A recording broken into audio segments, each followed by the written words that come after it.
back, everyone, to another episode of Comeback Stories with my man Donny. As always, Donny, love you, man. How you doing today? Doing well, man. Good to see your face. Likewise, man. Super excited about our guest today. Somebody you guys may know very well.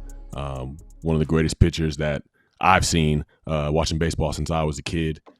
Six-time All-Star, World Series champion, Cy Young Award winner, ALCS MVP, wins leader in MLB twice, over 250 wins.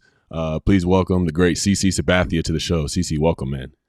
Appreciate y'all. What's going on, fellas? Not too much, man. Blessed to have you here. So I just want to dive right into your story, man. We love to start with what was it like growing up for you? I know you from the Bay, man, so tell us what it was like.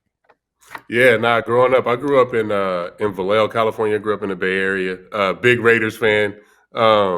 Big Bay Area sports fan, period. I grew up an A's fan, Raiders, Warriors at the time. But where I grew up in Vallejo was a big baseball town. It's the inner city, it's the hood, but everybody where I grew up played baseball, loved baseball. All our dads were baseball coaches and, involved in the little leagues and around. And it just made me fall in love with the game. We played other sports. I played football, I played basketball, played soccer growing up, but baseball was just always my love. I just always felt good playing it.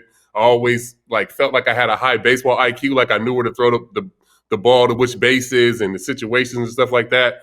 So it just always came natural to me, and it was something I always loved to do.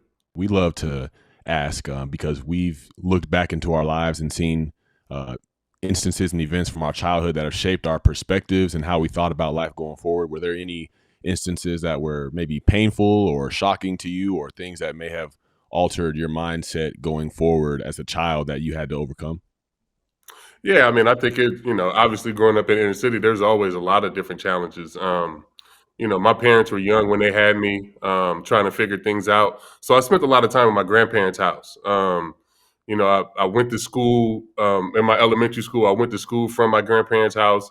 So I did a lot of things over there. Spent the night there a lot of nights and different things. But, for me, I had, two uncles that lived in that house that were on drugs. And from a young age, I could see, the different things, them coming in and out of the house at night, different, scenarios and situations that I probably shouldn't have been in as a young kid, that kind of, shaped and hardened me.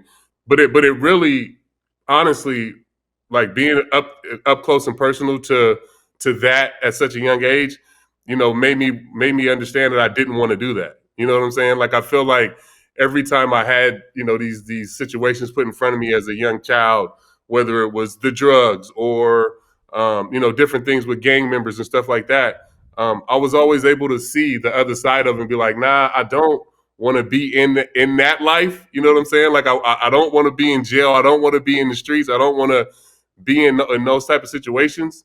So let me just stay over here with my little friend group and stick to my sport. So I was always able to see, I guess, a better way, if that makes sense. No, it makes a ton of sense. And I feel like in order to keep that perspective of seeing further down the road, having a greater vision for your life, there had to have been people pretty early on that were helping you and guiding you in that direction too. Who are some of the people that you would consider like your teachers or your mentors that really impacted you in a positive way? Yeah, it was. My dad, obviously, being a baseball coach, and putting the glove, in my crib, I guess, and really, putting the love of sports, in me. My grandmother, for sure. She was always a huge advocate of mine, and just anything that I did, whether school, sports, whatever, she was always there and super supportive of me. And my high school baseball coach, I think, if I hadn't had a chance to meet him, Abe Hobbs, when I was 14 years old, I think my life would be a lot different. He was the one that really taught me about what it was to be a professional. What I had to look forward to, after high school, and just kind of really shaped me and molded me into being a man. And I'll have to say one more person, the director of my Boys and Girls Club, Mr. Fillmore Graham. He took a huge interest in likening to me when I was a young kid. I went to the Boys and Girls Club from the time I was, I think, 5 until I was 15. So for 10 years, every day after school, I went to the Boys and Girls Club until I started playing high school sports. And I was there every day with Mr. Graham, and he made a huge impact on my life. I really love that, man, because it really does take a village to get to where we want to go. But at the same time, I feel like, with the way that you were ultimately thrust into the majors, I feel like you were one of the youngest players in the majors when you first got there. Like, what was it like trying to cope with such pressure and, success so early on in your life? Like, what was it like going through that? Yeah, it was weird, to be honest, to being the youngest guy in the big leagues at the time. I was 20 when I got called up. 26 years old at the time felt super old to me, being 20 years old. So it was really tough dealing with that, and I think for me that's when the drinking really started for me. Was my early in my career, my first couple years. I was too young to get in the club, honestly.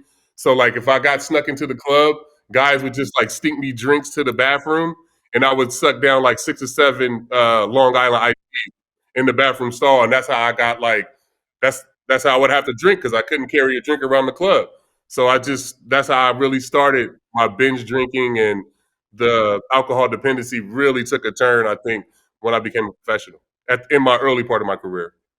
CC, it's great to connect with you, man. It's an honor to have you on the show. I'm an ex baseball guy. Definitely didn't make it near as far as you did, but it's interesting. I was just with Mike Hampton a couple days ago and just talking to him and saying, man, you gave it such a solid run. To be able to pitch for that long, and for you and for him to just carve hitters up for that long, it's so rare. And it's really cool to have you on here, and the timing and the synchronicities. Just to give our listeners some context, Darren and I are virtual. Some big changes have happened in the last couple of days, and I know I've been trying to get you on for a little bit. And at the time, you being a Raiders Yeah. fan, Darren was playing for the Raiders. That's just not the case anymore. You're sitting here wearing a Yankee shirt, and Darren's now going to be playing in New York. So it's everything is in perfect timing, right? Yeah. Absolutely. And, Darren's a Georgia Tech guy. I have a freshman. My oldest son is a freshman at Georgia Tech right now. So he's playing baseball at Tech and enjoying downtown. I'm never going to get this kid to move back, bro. Like, he loves downtown Atlanta. He loves I the know, right? campus. The weather, it's over. He's never coming home. I believe it. CC, I've heard you say before how, and I love that you say this line of the end of the story doesn't mean anything if you don't know everything that came before that. I mean, our podcast is called Comeback Stories. That's why we start off all of our podcasts asking, "Tell us what it was like growing up." And I'm familiar with your story and your background, and even going back, if we could stay childhood a little bit longer and just talk about, well, first just talk about the grapefruit tree, because I think that's really significant. Yeah, no. So, in my grandmother's backyard, we had everything. Like my grandparents came from Mississippi. They migrated to California. So in our backyard, it was a full farm. Basically, we had chickens. We had, I mean, everything. We had our own produce. We had our own plum tree, lemon tree, all these different trees. And right by the back door was this huge grapefruit tree. The first thing you seen when you came in our backyard was this huge grapefruit tree, and it kind of covered the front part of the backyard. And there would be grapefruits that would fall down off the tree all the time. And I would grab the ones that fell down and get a folding chair and put it it would probably be like 40 feet at the time. And I would pick them up and throw the grapefruits through the back of the folding chair. And that's really how I started like pitching and throwing, was those grapefruits in my grandmother's That's backyard. amazing. And then I know your parents divorced at 12, and I remember you saying how your dad was never too tired to play catch. But at some point during the divorce, your dad then was out of the picture, correct? So yeah, so my parents divorced when I was 12 years old, and I went from having my dad pretty much every day around to play catch, to hit ground balls, to go shoot jumpers with, to now, I'm not seeing him as much, and he was dealing with his own,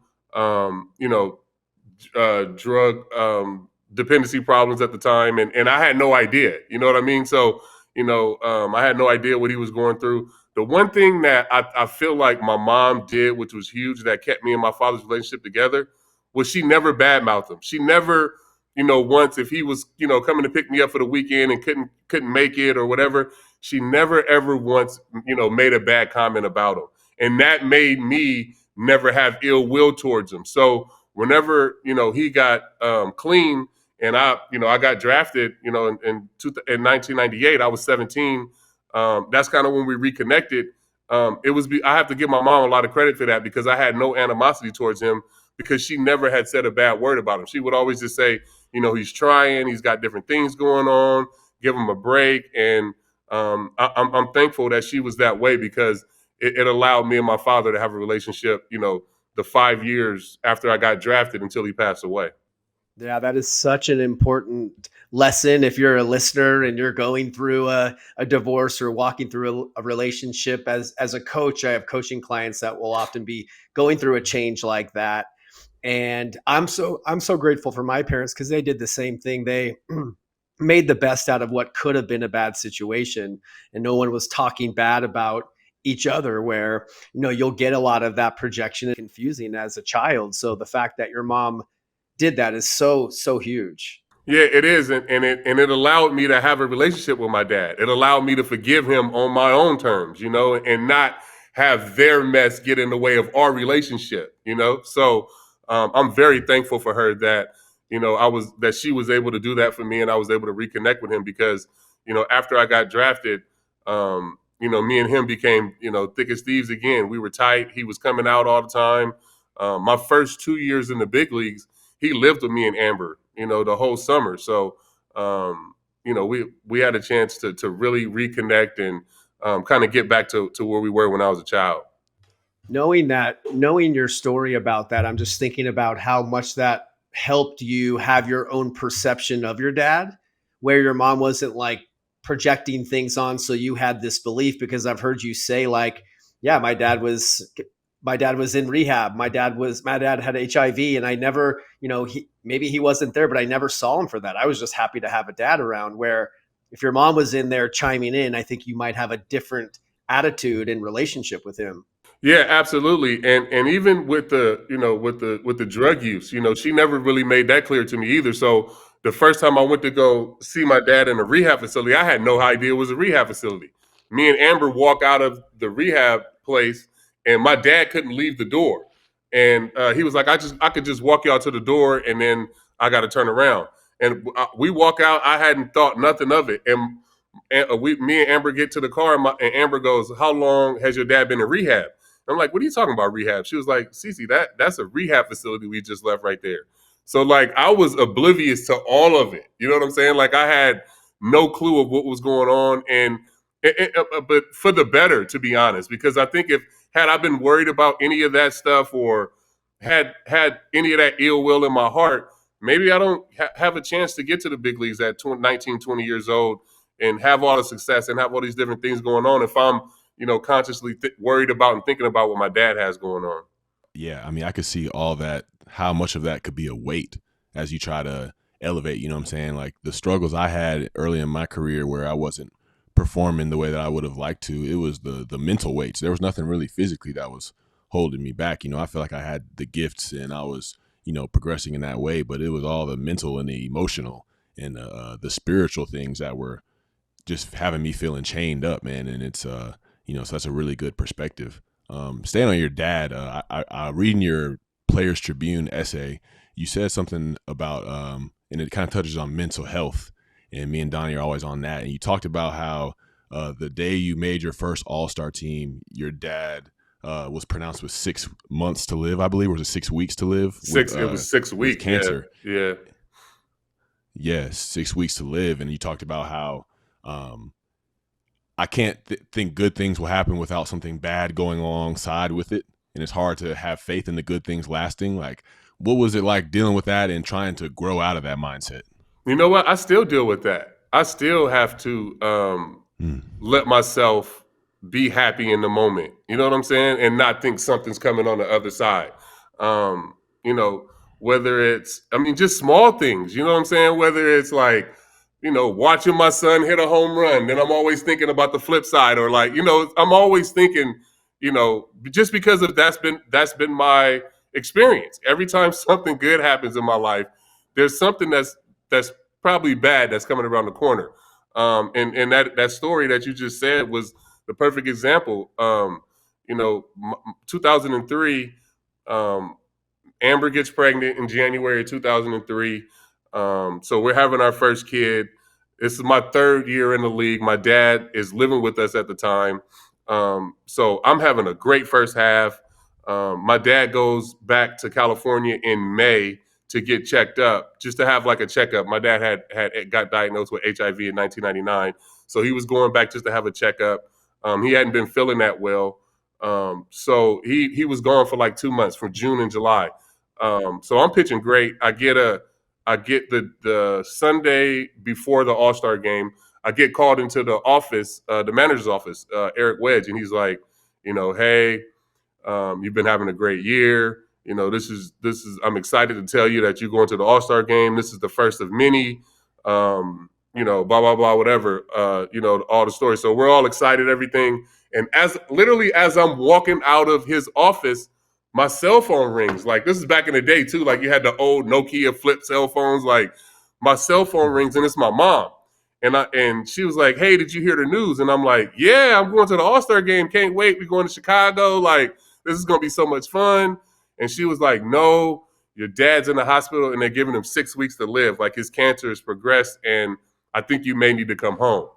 So I'm like, damn, like, this is like, I'm literally walking back. I hadn't even told Amber yet. Like, I'm walking back to my locker to process, like, I just made the All-Star team. And then my mom's telling me my dad has 6 weeks to live. So we ended up, me and Amber, flying back to California. I get back to California. I get into the hospital room where my dad is. And he's like, what are you doing here? He's like, you just made the All-Star game. Me and him watched the home run derby together.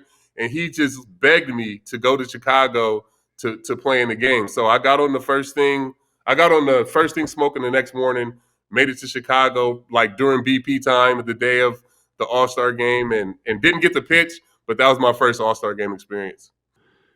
As you go on from there in your career, talked about the times that build up to October 2015, where you talked about your drinking and how you were, in the bathroom as a young dude. Like, can you take us through progressing through drinking, and then how the story goes for alcoholics? It's like it turns on you. It eases your anxiety for a bit, but then after a while, the literature talks about there's a time where you can't imagine life with or without alcohol, and it's just like this place of like demoralization. Can you tell us what it was like building up to that time in October when you were in that hotel room in Baltimore? Yeah, but going like Donnie said, you can't tell the end of the story without telling the whole story.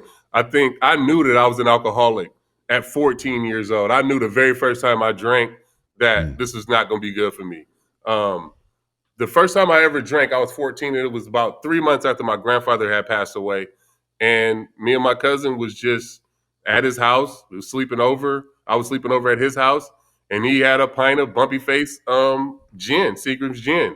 And I took a sip of it, and I was like, this is nasty, but then I liked the way it made me feel. So then I just, like my binge drinking, I just guzzled it. Like, I took like 4 big guzzles of it, and I was like, drunk as could be. And I knew that I knew it was going to be a problem. And I didn't necessarily so much like the taste of alcohol, but I like being drunk. You know what I'm saying? Like, I feel like I'm a shy guy. I don't talk a lot. And when I was younger, it was even worse. And then the more I drank, the more I feel like my personality would show up. I feel like I was more social when I was drinking. So I knew that this was eventually going to be a problem. But it started day one, 14. And then, I drank all the way through high school, minor leagues. And like I said, being the youngest in the big leagues, you end up being in the bathroom stall, sucking down 4 or 5, 6 drinks at a time. It got to a point where, the year I won the Cy Young, 2007, before every single start, I would go to a liquor store and buy 2 bottles of Cristal. I was drinking champagne back then. And it was always a reason to drink. Like, I can drink because I pitched great, celebrating because we won. And then if I didn't pitch good, I was pissed off. So I definitely need to drink. This You know what I mean? Like, so it was always a drink in my hand. It was always a cycle. Any clubhouse I went to, they already knew to have my Crown and Coke in my locker right after the game. Like, as soon as I'm coming out of the game, the first thing I'm drinking, not Gatorade, not water, not nothing, it would be Crown and Coke. And that was in every ballpark. You know what I'm saying? So it wasn't a thing where, you know, I was, people didn't know that I drank. I don't think people knew that I drank to the extent that I drank. Where, you know, there would be nights, when I would drink everything in the mini bar, like everything, the wine, the whiskey, everything, every single thing. I can't count how many times I did that, just drinking literally everything that they had there, because I thought that's what you were supposed to do. First time in the big leagues, being so young, I see a mini bar, I'm drinking it all. You know what I'm saying? So it was always a problem, and leading up to 2015, well, 2012, me and Amber go to marriage counseling because it just had got too much for her. And for me, I wasn't ready to stop drinking yet. So I'm going to counseling and doing these different things. And I started taking Antabuse, which is a pill that if you drink while you take this pill, you'll start throwing up like really bad, like really violently. So I could figure out, if I took this pill like on Monday and Amber seen me take it, by the weekend when we would go on the road, if I hadn't taken it, then I can drink while we're on the road. You know what I mean? So that's how from 2012 to 2015, that's what I was doing. Like, I was at home being sober, but then when I was on the road, I was drinking all the time. Um, so get to 2015, I'm kind of out of control, to be honest. I'm not really pitching that well. I'm trying to learn a new pitch. I'm trying to learn how to reinvent myself as a pitcher, learning the cutter. And, I had an incident where I'm in Atlanta. I'm out on the balcony smoking weed. They took a picture of me. I had a big fight in Toronto where I was drunk and, made a big scene. And after that Toronto incident, I had felt like I had kind of had enough. I knew that I needed to go to rehab. I just didn't know how I was gonna get to rehab. I didn't know what type of decisions I needed to make or anything like that. And we get to that weekend in Baltimore, and we had clinched on a Thursday, and we played Friday, Saturday, Sunday, and we got clinched on a Wednesday. We had Thursday, Friday, Saturday, Sunday in Baltimore. It rained the first 2 days of that series, and I literally drank myself to sleep those whole days. Like the Thursday and Friday, I drank the whole time. I woke up on Saturday morning. I'm supposed to throw a bullpen at the stadium, and I get there, and I went right back to the back and started drinking again. So I told him, I was like, let me just throw my bullpen tomorrow. We got the last day of the season. I'll throw it again tomorrow. So I drank that whole day on Saturday, get to my room, drinking, and then that next morning I woke up and I was supposed to throw the bullpen that day. But again, I got to the stadium again. I was feeling a little hungover. That was my MO.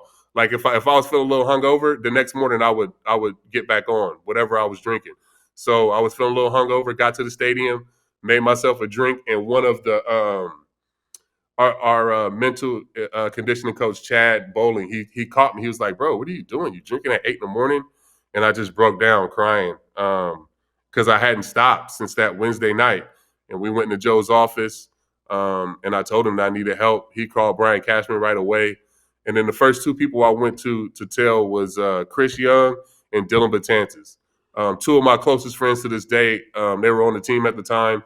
And the first thing both of them said was, you're making the right decision. This is going to be tough right now, but you're making the right decision. And it gave me the courage to go and really go tell the team and leave at that time. It was a tough decision, but I feel like if I didn't make that decision at that time, my life would be completely different right now. So I had heard you say that I need to do this, meaning I need to go to rehab and I need to make it public, or I need to let people know. Why was that so important? And how did you have the courage to do that in New York City, the media capital of the world? Like, Man, it came from Dylan and Chris Young, to be honest. Like, I didn't have the courage. Like, I mean, I was scared to death. I thought, I thought my career was over. I didn't know how the Yankees were going to react. I didn't know how the fan base was going to react. I mean, you talk about, a fan base that can make or break you, and that's here in the Bronx. So I really honestly didn't know.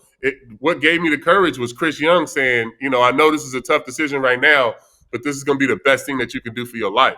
And that's really what gave me the courage to do it. And really all my teammates, all the guys, I mean, and the organization, the guys stepped up. They all had my back. Brian Cashman had my back. Joe Girardi, everybody to a man in the organization really, really supported me. And it made me feel like I was making the right decision. But I mean, I was scared to death at the time, and I had no idea if what I was doing was the right thing. But, Big Poppy, when I went into rehab, he reached out. Derek, reached out. Andy, all these different people reached out to me and made me, feel like I was, making the right decision. So, yeah, but I can't sit here and say, hey, I had the courage to do this. It was really my friends and family and teammates that gave me the courage. And for me to make it so public, I wanted to make it public because if I'm at a Raiders game or if I'm at a Giants game and somebody see me walking with a beer, they can check me and be like, hey, I thought you went to rehab, or you know what I mean? Like, it's just another way for people to hold you accountable. And I want to be held accountable, especially with my drinking. Like, I don't want to be sitting in the airport, somebody see me with a drink and be like, take a picture and be like, hey, I thought he was at rehab, I thought he went to rehab. I want somebody to be able to come up to me and confront me and be like, I thought you wasn't supposed to be drinking. So that's why I made it so public. That's such a huge shift from because I feel like as alcoholics, like we become such isolative people.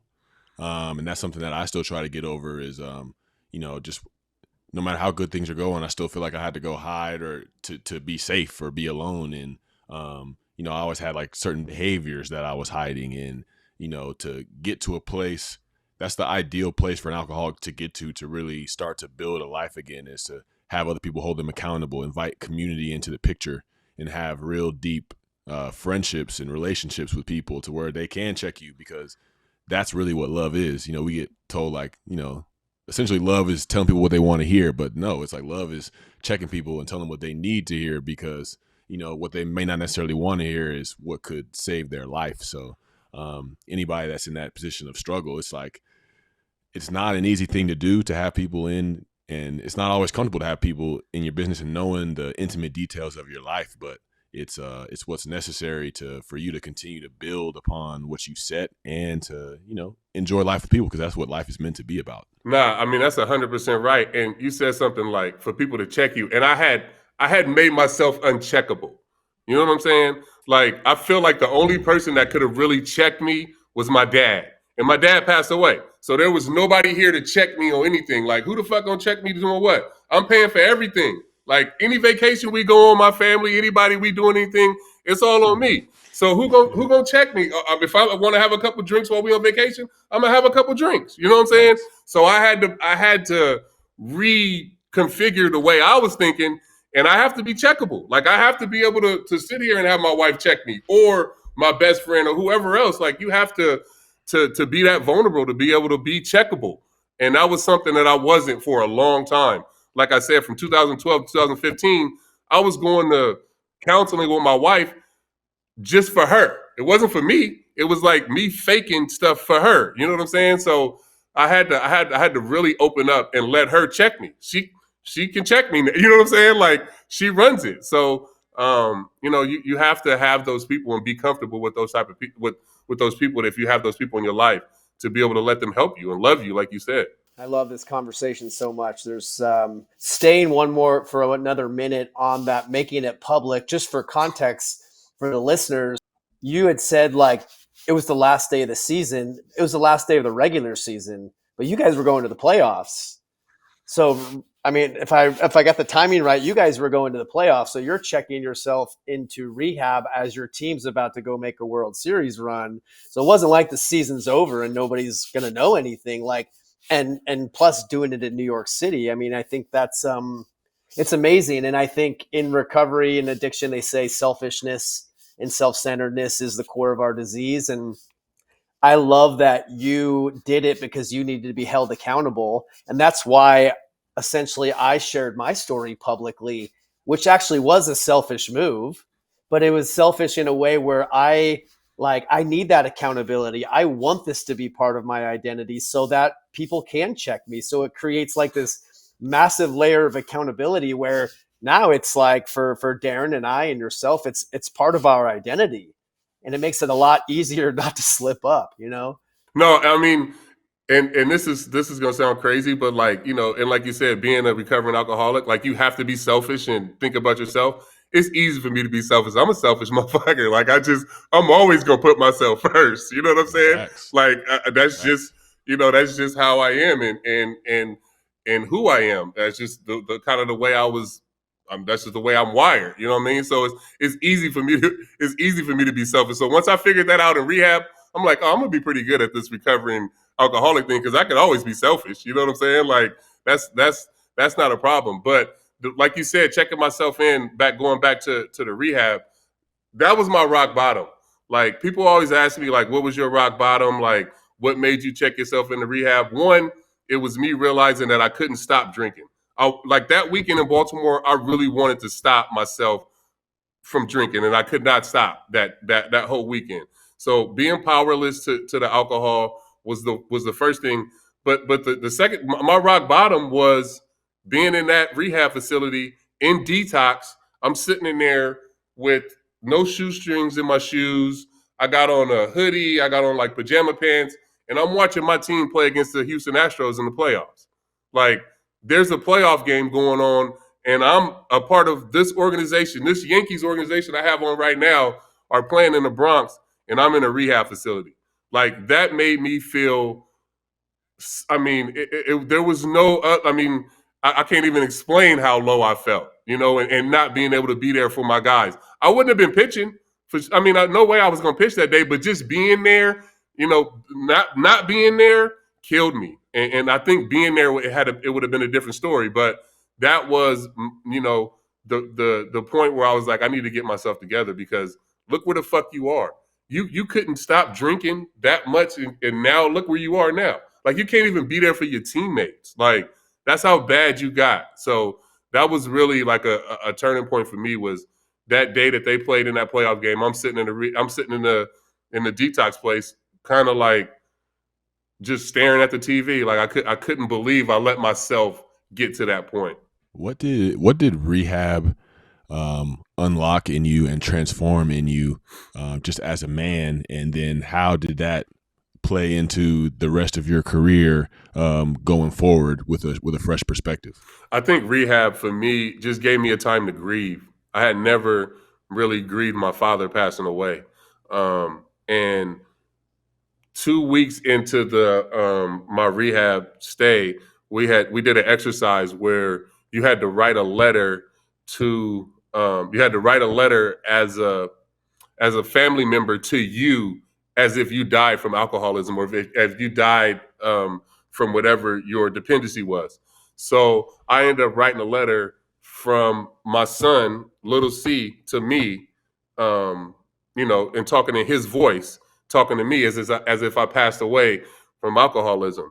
And I get halfway through the letter and I realize the letter is me writing a letter to my father. Like it's me talking all the things that I miss about my dad and all the stuff that I wish he was here to tell me and talk about and the relationship I wish he had with my son. Like all these different things that I'm telling myself through my son, I'm talking to my father at. You know what I mean? So after that day, I remember I called my wife and I was like I feel like it's a big weight lifted off my shoulder. Like I can finally breathe. I'm not like pinned down by this thing. And it was me letting go and understanding that I do miss my dad. I still miss my dad. I think about my dad every day.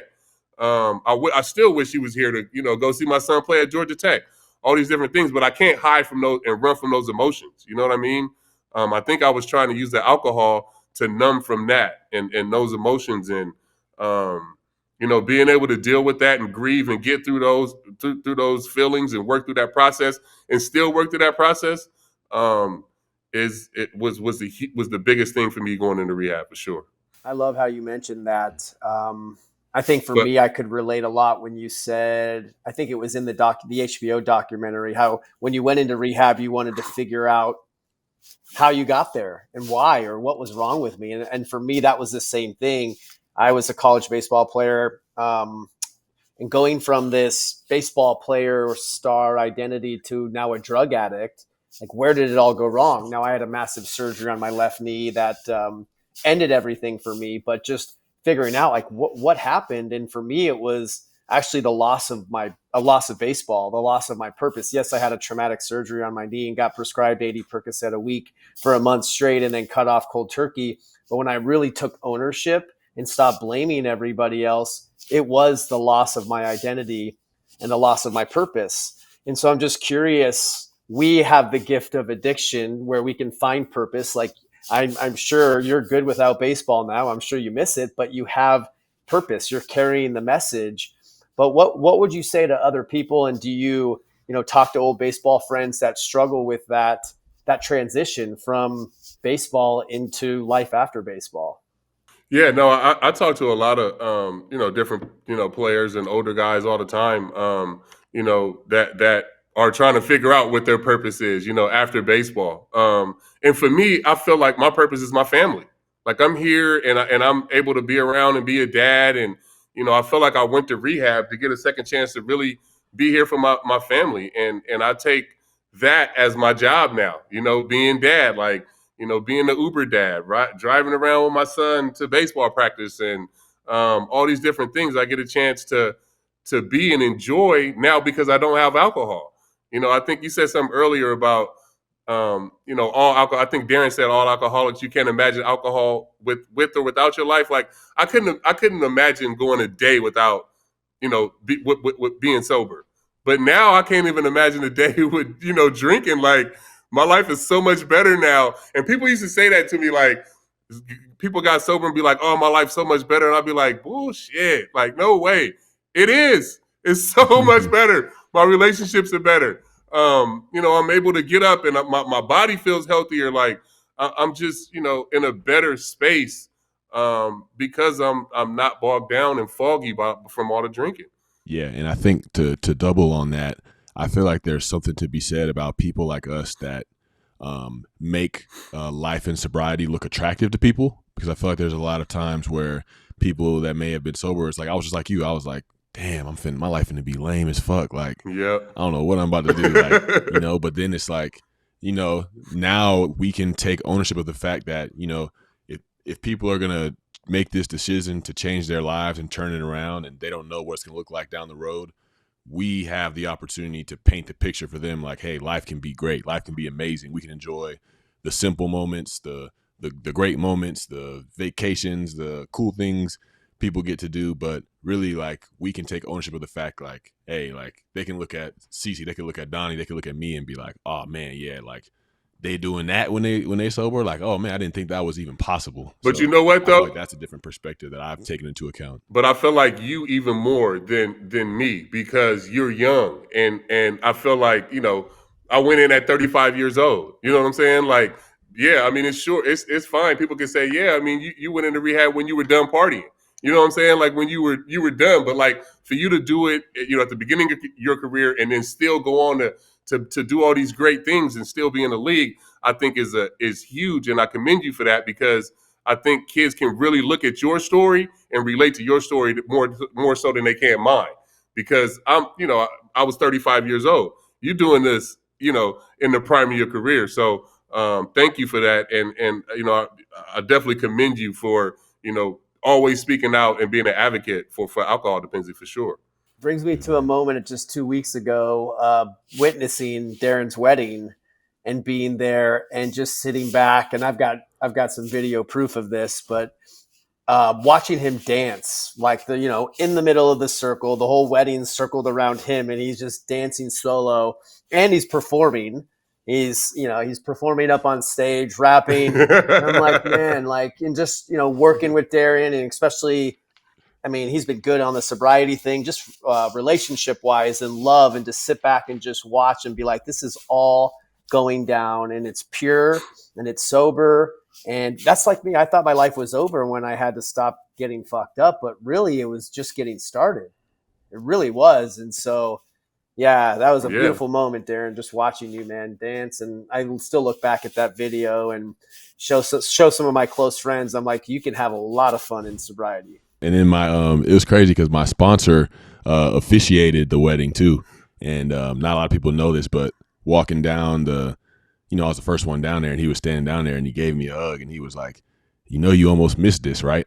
And I was just like, it just like floored me, you know what I'm saying? Like, and in that moment of just like before she walked down the aisle, I was just like reflecting on all the different situations of where it could have went left, where it could have been over for me, where, not just my career, but, my life being in the balance, from overdosing and just things like that. It's just, we don't take those things into account. And, like, even as like, I remember when I was still using, there were times where, I know the consequences of my actions and my using are so clear, but I don't even take those things into account. Like, I still hold that feeling or that buzz or that picture I have in my head of when I'm a couple drinks in and a couple pills in, what I feel like then. I still can't get that out of my head as what's best. I can't bring up everything that was almost tearing my life down. So that was just a moment where everything was brought full circle. And there's plenty of full circle moments in my life today. It just leave me just amazed. But it's cool to have those moments though, right? Like it's cool to be able to, I mean, obviously it's hard to go through the stuff that we went through, but it's cool to be able to sit back and reflect and be appreciative in the moment. You know what I mean? Like I feel like now that I'm, sober, I can sit back and I get emotional all the time. Like I was watching my son, I got a chance to see my son play on ESPN the other day. I started crying. You know what I'm saying? Like it's just like those little things that I get a chance to appreciate, like as his father, and still have him like have our relationship still be there and still be intact. And I didn't, ruin all of that, from my alcoholism. Makes me feel good, man. It makes me want to stay in these moments and stay sober. I think of having one of the other gifts of having constant conversations like this, especially with other men, and part of the gift of recovery has been able to feel and actually be in our emotions and have three men talking about, watching our boy and getting emotional and crying and being okay with that and really reshaping what a real man looks like these days. And to me, it's all about vulnerability and being able to feel. And that's kind of why Darren and I always wanted to start this mission and create conversations like this. So hopefully we can give people permission to do the same and reshape this whole idea of what it means to be a man and to man up, like all of those things that we were taught and told by our coaches growing up. You know what, man? Donnie, I have to give my youngest son Carter credit for that because I grew up in the '80s. I grew up in the '90s. Like that's how I was raised. Like you don't cry, shut up, suck it up, all those different things. And I think he was about 7 or 8 years old, and he got in trouble, and I'm yelling at him, and he started crying, and I was like, "What you crying for?" He was like, "I'm crying because you're yelling Oh, at me." You know what I'm saying? He was like, "You want me to calm down, but then you're yelling at me, so it's making me cry, but then it's making you more angry." So it's like, you know what I'm saying? Like he was like, I wouldn't even give him a chance to work through his emotions. So like he was telling me, you have to give me a chance to work through our emotions, and then I'll tell you what's wrong with me. So from that day forward, I haven't yelled at him since. It's been like 6 or 7 years where we can just sit down and talk and have a conversation about anything that's going on with him, and it's changed me as a parent and changed the way I think about, like you said, being a man and how we teach our boys. he dropped that on you at 7 years old. 7 He years said that. old. Yes, he Oh, did. 7 years old. I want to touch on another comeback story that you have. I know that you had I think it was 2018. You had like a heart procedure. Mm-hmm. Can you take us through that experience and what that was like, the thoughts, the emotions with it, and what it may have taught you? Yeah, so in November 2018, me and my wife, we had celebrated, I think it was 18 years at that point of marriage, and we had a big wedding, like a vow renewal we had in Napa. Huge celebration. It was crazy. The party was nuts. Juvenile performed, like it was. I mean, it was crazy. So halfway through that party, like I started feeling like my stomach started hurting, like I got like nauseous. So I ran out the back and I threw up, and And honestly, I was still I was taking Antabuse at the time. So my wife was like, "Did somebody give you like some champagne or something like that? Like you never really throw up." So didn't think nothing of it. We finished the party, all of that stuff. In the middle of the night that night, I wake up and I tell my wife, I was like, "Babe, I'm having a heart attack. Like something's wrong with me." I felt like I couldn't breathe and I had to throw up again. So I ran to the bathroom and I threw up again. And that was kind of the beginning of it. All of that, everything that happened. So um, that I actually went through that for 3 more weeks, where like I was going to the hospital and I was trying to figure out what was wrong with me. They thought it was something with my stomach. They was putting cameras down, trying to figure everything out. And but because I was nauseous, that was my symptoms. I was throwing up, so they never checked my heart. Um, so literally for 3 or 4 weeks, I'm like I couldn't sleep, I couldn't lay over, like I'm walking up the stairs, I'm getting tired. And I went into the stadium. I was like, because the season's about to start, so I was like, let me just go in, like get a workout in, and then maybe I'll just bounce back, start feeling better. I got on the treadmill for like 3 minutes, and I was like keeled over, and the trainer was like, "Nah, you got to go. You need to go to the doctor." So I went to the doctor. They checked and they did a stress test. And once they did the stress test, like I started walking on the treadmill, and I think I got like a minute and 30 in, and I couldn't even I couldn't breathe. I couldn't like take a deep breath. And the doctor was like, "Yeah, we got to put a stent in right now because we think you're like 95% blocked."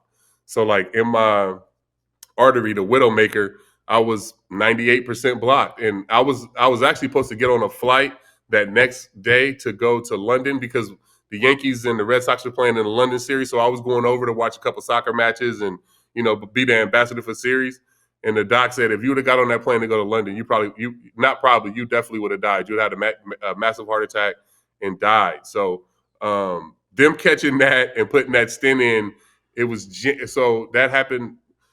I, it was November 18th. We had the wedding.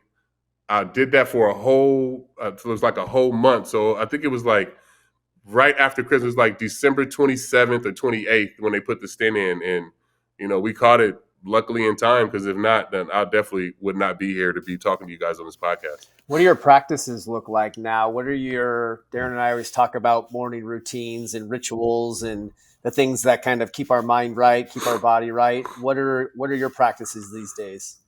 Man, my morning routine is I normally get up about 7 o'clock. I come downstairs. I wake up all the kids. I have 4 kids. One is in college. Um, 2 are in high school. One is in elementary school. So I get the girls' car ready to go. I warm it up, do whatever needs to be done.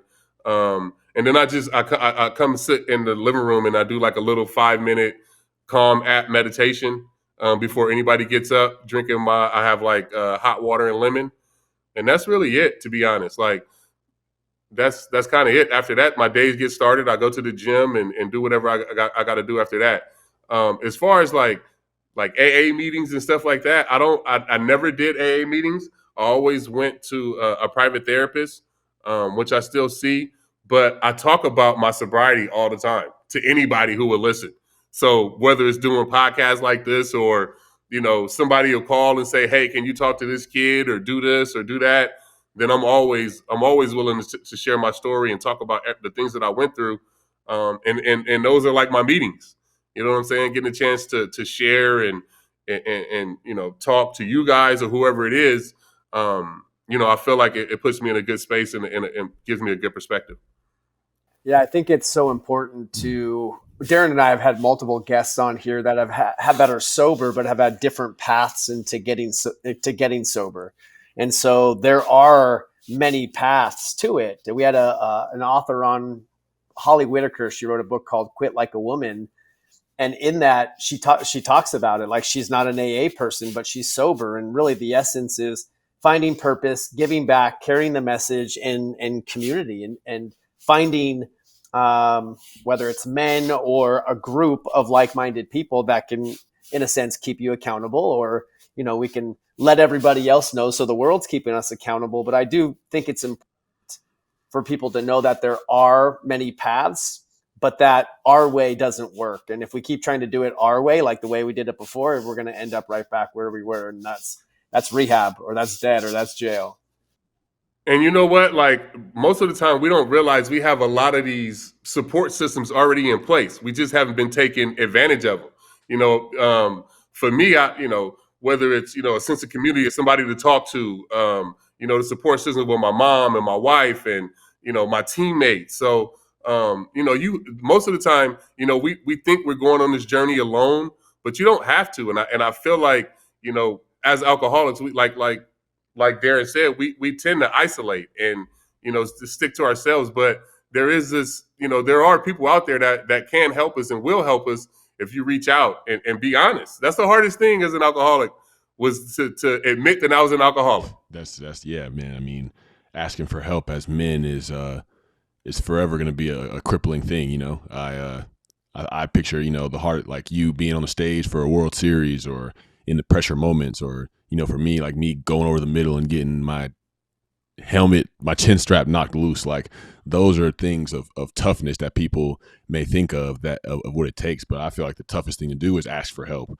or put yourself out there and paint yourself like, man, like I can't do this on my own, and that's a powerful legacy to leave behind, a new definition of toughness. You know what I'm saying? So on that note, I want to ask you, as your life goes on, I imagine you being in your 40s, and I feel like, if you're like me, I feel like life just continues to go by faster and faster. Like, what do you imagine your legacy being just as a man? And, what are some of those things that you do to further imprint that on the world? I think, hopefully my legacy as a man is just, someone who shared his story. I'm not perfect. I'm going to make more mistakes. I've made plenty of mistakes in my life, but I'm here to share them with you. You know what I mean? And I think, for me, going back when I was talking about my childhood, I was always looking and learning from different people's mistakes. Like, whether it was this athlete or that athlete, or, this uncle, this family member, that family member, like I learned and see the bad stuff, and then I'm gonna do the opposite of that. I know how I want my life to go, and I don't want to do any of those things. So, for me, it's just being someone that was open about everything that all the mistakes that I made, and somebody that was honest. But I think for me, my legacy hopefully is just my name is carried on through my kids in a good way. I think that's the only thing you can ask for as parents. You know, that's it, to be honest. I mean, I honestly don't want to be remembered as a baseball player. And if people remember me as a baseball player, I just want people to know or remember that I played hard and I was a good teammate. I love that, man. Well, I introduced you as with your baseball statistics and accolades, but hearing you share and getting to have this conversation with you, you're a lot more than that. And I appreciate you coming on here and being open and vulnerable in the way that you have. And I feel like you will be remembered for far more than that. And I definitely feel like I'm a better man walking away from this today just by having this conversation. So I just want to say thank you, man. No, I appreciate it, man. Thanks for having me. I'm sorry this took so long, man. But I'm glad that we was able to get this done. And like I said, I commend you for walking this path and obviously being a phenomenal football player. But this journey that you're on in sobriety and mental health and being honest and letting people know what you're going through is going to change a lot of lives, man. So I really appreciate what you're doing.